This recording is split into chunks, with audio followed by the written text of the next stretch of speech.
Good morning student. मैं अनीता श्रीवास्तव भागवत विद्यापीठ की हिंदी की शिक्षिका हूँ। आज मैं कक्षा 4 को उनकी व्याकरण की पाठ्य पुस्तक से पाठ 9 को पढ़ाऊँगी। इसमें क्रिया के बारे में बताया गया है। क्रिया माने होता है काम को, किसी काम को, काम के होने या करने अथवा घटना के घटित होने का बोध होता है, उसे हम क्रिया कहते हैं। आप लोग ये जो पिक्चर है, इस पिक्चर को आप लोग देख रहे हो। इस पिक्चर में जो मैं आप लोगों को दिखा रही हूँ, इस पिक्चर में हर आदमी जो है अपना कुछ न कुछ काम कर रहा है। जैसे ये गुब्बारे वाला जो है वो क्या कर रहा है, गुब्बारे बेच रहा है। यहाँ पर कुछ बच्चे जो हैं वो जलेबियाँ खा रहे हैं। और ये जो एक बूढ़ा आदमी है जो गुड़िया बेच रहा है। उसके बाद कुछ बच्चे जो हैं वो हंस रही हैं। तो कहने का मतलब है, कुछ बच्चा देखो वहाँ क्या कर रहा है, घोड़े पे झूला झूल रहा है। तो यहाँ हर आदमी जो है अपना कुछ न कुछ काम कर रहा है। वो गुब्बारे बेच रहा है तो काम ही तो कर रहा है ना अपना। वो देख रहा है, हर आदमी अपने अपने काम में लगा है। तो आप लोग इस चित्र को देखते हुए नीचे दिए गए वाक्य को पढ़िए। कुछ बच्चे जलेबी खा रहे हैं, कुछ बच्चे झूला झूल रहे हैं। एक व्यक्ति ने एक गुड़िया खरीदी है, जिसके हाथ में गुड़िया है। गुब्बारे वाला गुब्बारा बेच रहा है। इन वाक्यों में आए रंगीन छपे शब्दों से कार्य के होने या करने का पता चलता है। ये क्रिया शब्द है। ये जो कार्य के होने या करने का पता चल रहा है, ये सब क्रिया शब्द हैं। कुछ कार्य स्वयं होते हैं, जैसे सूरज का निकलना। सूरज का निकलना क्या है? ये तो अपने आप होता है ना। सूरज कोई ना ही निकाल सकता है, ना ही सूरज को कोई डुबा सकता है। तो कहा जाता है कि कुछ कार्य अपने आप होता है, जैसे सूरज का निकलना व छिपना, हवा का चलना, पानी का बहना, तारों का चमकना, चांद का निकलना, फसल का पकना, भूकंप आना, बाढ़ आना, बारिश होना आदि जो कार्य स्वयं होते हैं, ये न कह के आते हैं ये सब, और ना ही कोई इस काम को कर सकता है। जिस शब्द से, अब यहाँ पर हम आपको बता रहे हैं, जिस शब्द से किसी कार्य के होने या करने अथवा घटना के घटित होने का बोध होता है, उसे क्रिया कहते हैं। अगर आप लोग को क्रिया की परिभाषा लिखने को या कोई पूछे आपसे, तो आप यही बोलोगे, क्रिया की ये परिभाषा हुई। फोड़ना, यहाँ आप लोग उसके नीचे देखिए, दौड़ना, सोना, खाना, पीना, चढ़ना, रोना, उड़ना,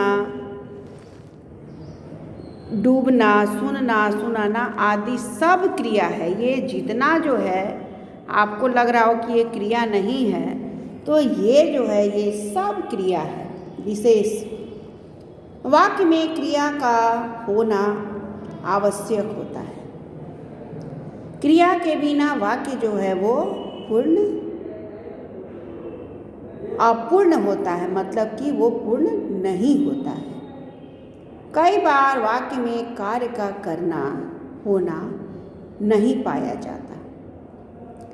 ऐसी दशा में क्रिया के स्थान पर है, हो, हूँ, था, थी, थे आदि का प्रयोग होता है। ये भी क्रिया शब्द है। क्रिया में लिंग वचन आदि के कारण परिवर्तन होता है। जैसे लड़का आया, लड़की आई, वह आया, वे आए।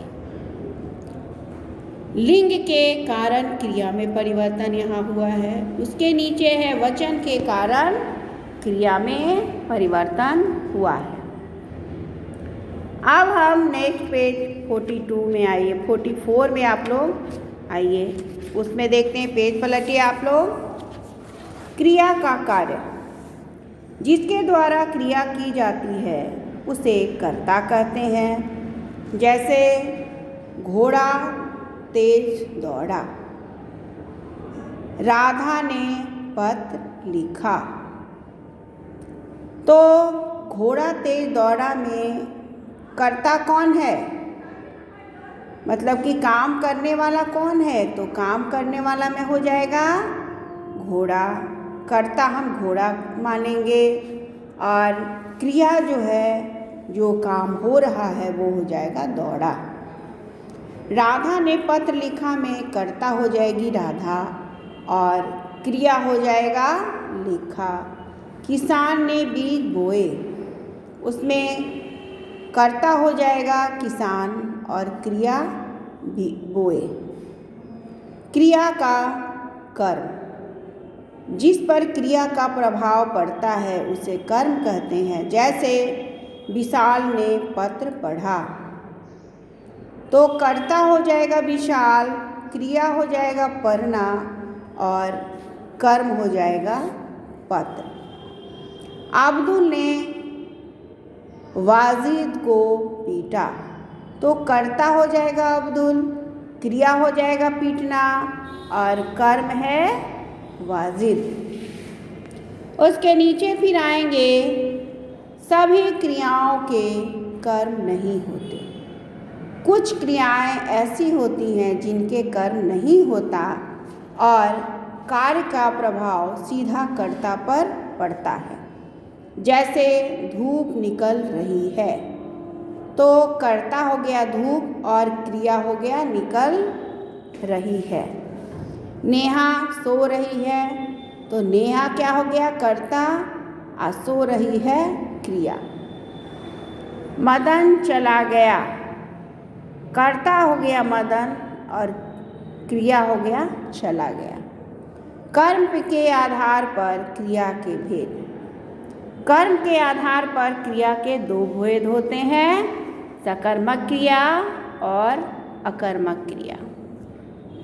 जिन क्रियाओं को कर्मों की आवश्यकता होती है वे सकर्मक क्रियाएं कहलाती हैं। जिन क्रियाओं को कर्म आवश्यक नहीं होता वे अकर्मक क्रिया कहलाती है। अकर्मक सकर्मक क्रियाओं की पहचान। क्रिया सकर्मक है या कर्मक, इनकी पहचान के लिए हमें वाक्य को पढ़कर क्या और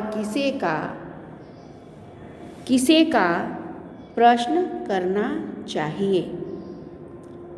यदि प्रश्न का उत्तर मिल जाता है तो उसे क्रिया